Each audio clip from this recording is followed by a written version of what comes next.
Muli po isang mapagpalang umaga sa inyong lahat.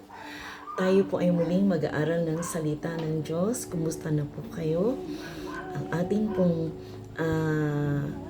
programa ay ang Daily Dose of Message. At muli na naman po magkakaroon tayo ng talakayan patungkol sa salita ng Diyos. Ito po ang inyong kaibigan, kapatid sa Panginoon, Pastora Rose. At ang ating pong talata ay nasa aklat po ng Exodo chapter 3. Ito po ay patungkol kung paano po tinawag ng Diyos si Moses. Basahin po natin chapter 3 verse 1 hanggang sa mga susunod na talata. Samantalang habang nagpapastol si Moses ng kawan ng biyananiyang si Jethro na pari sa Midian, itinawid niya ang kawan sa gawing kanluran sa disyerto at nakarating siya sa Sinai, ang bundok ng Diyos. Doon ay nagpakita ang anghel ni Yahweh sa kanya at parang apoy na nagmumula sa gitna ng isang mababang punong kahoy. Kitang-kita ni Moses na nagliliyab ang puno, ngunit hindi nasusunog.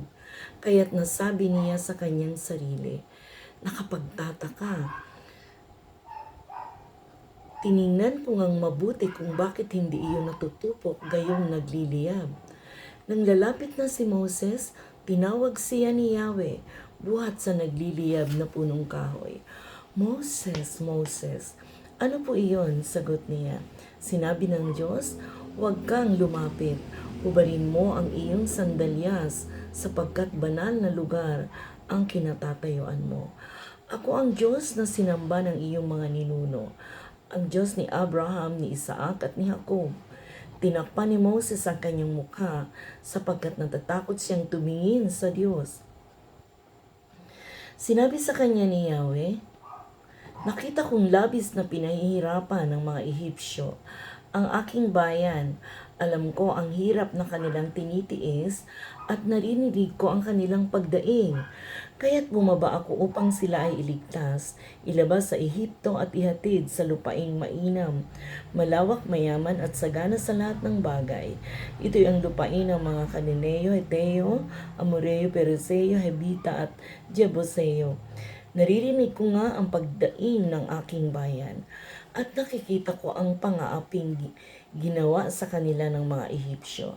Kaya't papupuntahin kita sa Paraon upang ilabas mo sa Ehipto ang aking bayang Israel. Sumagot si Moses, sino po ako para humarap sa Paraon at ilabas ang bayang Israel mula sa Ehipto? Huwag kang mag-alala, hindi kita pababayaan, at ito ang magiging katibayan na ako ang nagsugo sa iyo. Sa bundok ding ito, sasambahin ninyo ako kapag nailabas mo na sa Ehipto ang aking bayan, sabi ng Diyos. Sinabi ni Moses, pupunta ako sa mga Israelita at sasabihin sa kanilang, ako'y sinugo ng Diyos ng aming ninuno. Ngunit ano po ang sasabihin ko kung itanong nila kung sino ang nagsugo sa akin? Sinabi ng Diyos, ako'y si ako nga. Sabihin mo sa mga Israelita na sinugo ka ng Diyos na ang pangalan ay ako nga. Sabihin mo sa kanila na sinugo ka ni Yahweh ng Diyos, ang Diyos ng iyong mga ninuno, ang Diyos ni Jacob, Isaac at Isaac. Ito ang pangalang itatawag nila sa akin magpakailanman. Amen. Hallelujah. Tayo po ay manalangin. Dakilang Diyos, nagpupuri ako sa iyo at nagpapasalamat.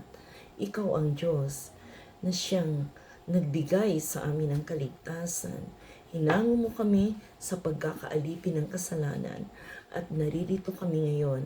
Isa na kaming malaya, Panginoon, maligaya at katanggap-tanggap sa iyong harapan ang buhay na amin pong ibinibigay sa iyo, Panginoon. Maraming pong salamat, Ama, na ikaw ang nagbigay sa amin ng pag-asa. Salamat po sa kaligtasan na ibinigay mo sa amin. Sa pangalan ni Jesus. Amen. Sa aklat po ng Exodus chapter 3 verse 10, kaya't papupuntahan kita sa Paraon upang ilabas mo sa Ehipto ang aking bayang Israel. Meron po malaking misyon na gustong ipagawa ang Diyos kay Moses, maging sa atin. Ano po? Ganito po yung detalye. Pinpointed ng Panginoon na ang gagawa ng mission nito ay si Moses. Nagbibigay ang Diyos sa atin ng individual assignment. And this should be taken as a privilege. Amen? Sa opisina, lalo na sa gobyerno, yung ikaw ay hindi bibigyan ng assignment kung tawagin ay ilagay sa freezer ay isang malaking problema. Amen po? Matutuwa tayo kung maraming ipinagagawa sa atin ang ating Panginoon. Amen po? Natutuwa ba tayo kung tayo ay inuutusan ng Diyos? Amen? Ano pa ang mission na ito ni Moses? Ang pupuntahan ni Moses ay ang pinakamataas na pinuno ng Egypt, si Paraon. Kapag tayo tinawag ng Panginoon, talagang inilalagay tayo sa gitna o sa sentro ng action. Hindi doon sa mga margin o sa mga gilid-gilid. God expect us to be at the center of action. Hindi pwedeng tayo ay pasilip-silip lang sa bintana. Kailangan pumagitna tayo sa action. Amen. Ang mission ni Moses ay pangunahan ng pagpapalaya sa Israel. God's business is the redemption, the salvation of souls. Nais ng Panginoon na gamitin kang kasangkapan sa pagpapalaya mula sa kasalanan, mula sa kawalang pag-asa, mula sa kahungkagan ng buhay. Marami ang naliligaw, maraming nahihirapan, nandulupay-pay ang espiritu na nangangailangan ng ating tulong. Amen. Ito ang oportunidad sa paglilingkod na ibinigay ng Panginoon kay Moses, maging sa atin.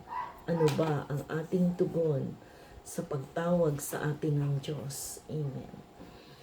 Ito po sa Exodus chapter 3 verse 11, sumagot si Moses, sino po ako para humarap sa Paraon at ilabas ang bayang Israel mula sa Ehipto? Meron pong objection si Moses sa pagtawag sa kanya ng Diyos. Una po, sinabi po ni Moses, sino ba ako? Ang pagkilala sa sariling limitasyon at mga kakulangan, ito ay isang kababaang loob. Ngunit ang paggamit sa mga limitasyon at kakulangan bilang excuse para tanggihan ang paglilingkod ay isang kapahayagan ng kawalang pananampalataya. Kung tinawag tayo ng Panginoon sa gawain, asahan natin na tayo ay kanyang sasamahan. Amen? Hanggang wakas. Sabi po niya ito sa aklat po ng Mateo 28:19 hanggang 22, kung hindi ako nagkakamali. Amen? Sino po ba kayo? No? Ito po yung isang objection. Ako'y si ako nga. Ibig sabihin, siya lang ang siya. Ang iba ay nakaraan na o darating pa lamang nang sabihin ng Diyos, ako'y si ako nga. Pinapahayag niya ang kanyang karakter na maaasahan sa lahat ng panahon.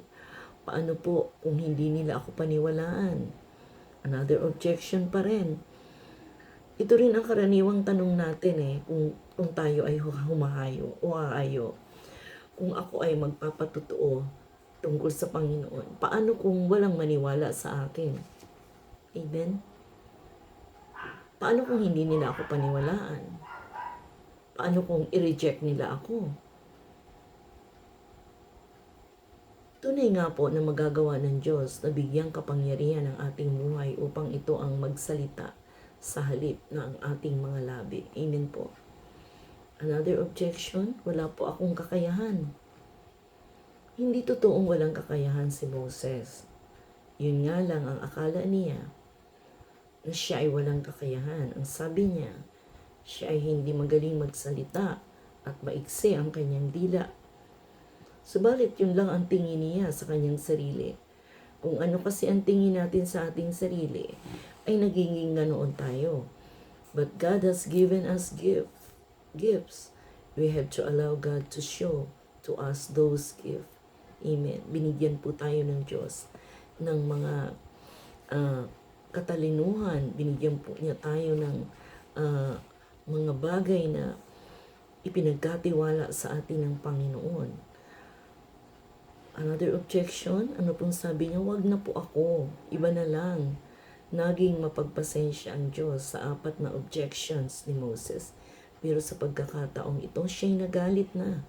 Kapag tayo pala'y tinawag ng Diyos sa paglilingkod at marami tayong mga objections, pwede pala siyang mag-apoy sa galit. Kapag tayo pala'y tinawag ng Diyos at kung sino-sino ang itinuturo natin, mapapabilis pala ang kanyang galit. At hindi lang basta galit, kundi nag-aapoy na galit. Amen? Hallelujah? Amen? May malaking misyon na gustong ipagawa ang Diyos sa atin. Amen? At nagbibigay ang Diyos sa atin bilang isang tao na pagkakatiwalaan tayo ng Diyos. Binibigyan niya tayo ng individual assignment. And this should be taken as a privilege. Amen? Napakapalad po natin dahil tayo po ay napili ng Diyos na pagkatiwalaan niya. Amen po.